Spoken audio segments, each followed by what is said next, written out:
इसीलिए यहाँ कह रहे हैं गरीबदास, मौखिक जाप 1000 बार, मानसिक स्मरण 1 बार।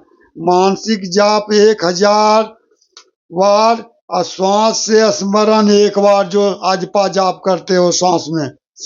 इस प्रकार सत गुरु श्वास से स्मरण करने का मंत्र देता है, जिससे भक्ति की कमाई अधिक होती है। जो तत्वदर्शी संत होते हैं, सतपुरुष होते हैं, सतगुरु होते हैं, वे श्वास के से स्मरण करने का मंत्र देता है, जिससे भक्ति की कमाई अधिक होती है। इसलिए कहा है कि उस परमेश्वर जी की भक्ति हीरंबर यानी स्वर्ण जैसी बहुमूल्य है, सोने के समान मूल्यवान है। उस परमात्मा का वास्तविक नाम की कीमती, बहुत कीमती है, स्वर्ण जैसा कीमती बहुमूल्य है।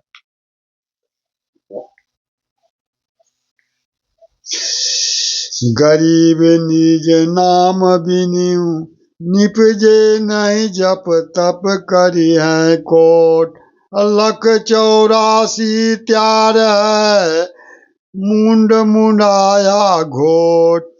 गरीब निज नाम बिना निपजे नहीं, जप तप करी है कोट। 184 त्यार है, मुंड मुंडाया घोट। परमात्मा की भक्ति के निज नाम, वास्तविक नाम बिना साधना भक्ति रूपी फल की उपज नहीं होती है।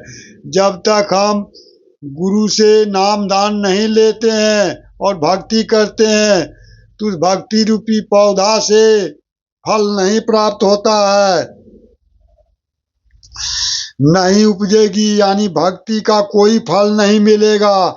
चाहे करोड़ों गलत नामों का जाप करो, चाहे उस गलत धर्म कर्म के पालन में करोड़ों कष्ट सहन या तपस्या करो।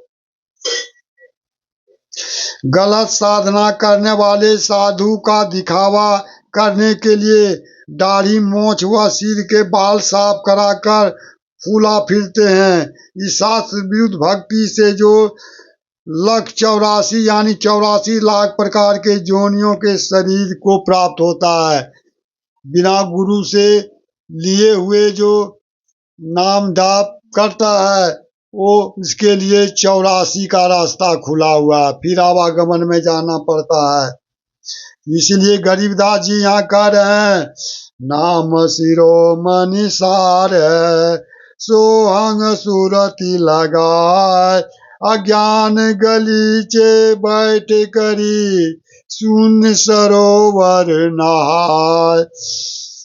गरीबदास जी ने बताया कि सोहंग नाम विशेष नाम है, यह नामों में शिरोमणि है। इसको अधिकारी गुरु से लेकर साधना सुरति निरति यानी नाम में ध्यान लगाकर करनी चाहिए। जो तत्व ज्ञान तेरे को मिला उस पर विश्वास रख। ज्ञान गलीचे पर बैठकर शून्य सरोवर यानी मान सरोवर में स्नान करो, भक्ति कर, तथा आकाश में बने सरोवर में आत्मा को स्नान करा, यानी भक्ति के अमृत सरोवर में गोते लगा। गलीचा का अर्थ एक नर्म कपड़े का मोटा गद्दा आता है, जिस पर आसन लगाकर बैठो। फिर कहते हैं गरीबदास जी, गरीब मान सरोवर नहाइए, हंस परम हंस का मेल। बिना चूच मोती चुगे, अगम अगोचर खेल। गरीब मान सरोवर नहाइए, हंस परम हंस का मेल। बिना चूच मोती चुगे, अगम अगोचर खेल। सतलोक वाले मानसरोवर में स्नान करने के पश्चात हंस यानी निर्मल भक्त का मिलन परम हंस यानी परमेश्वर से होता है, परमात्मा से होता है।